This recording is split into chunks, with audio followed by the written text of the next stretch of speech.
Drill a hole at the end of the cracks. Use airy grit sandpaper. Sand the area where you're going to fix. Next, we are going to use fiberglass resin.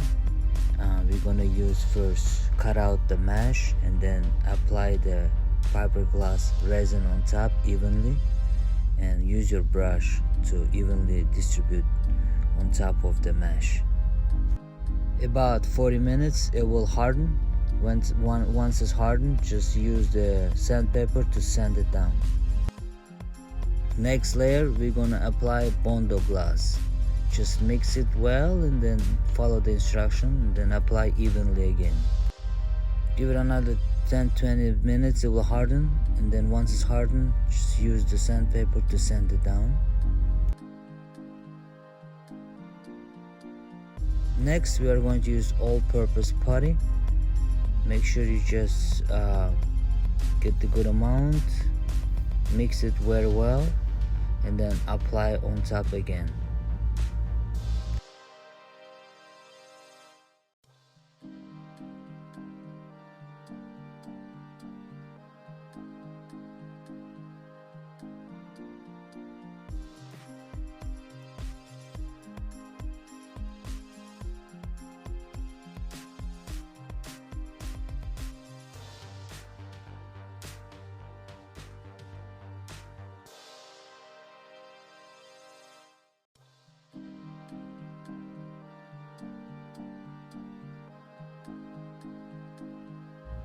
So this is the last layer.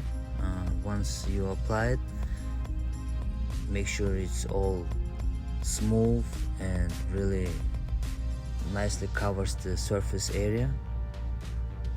And if you need to, you can apply another coat.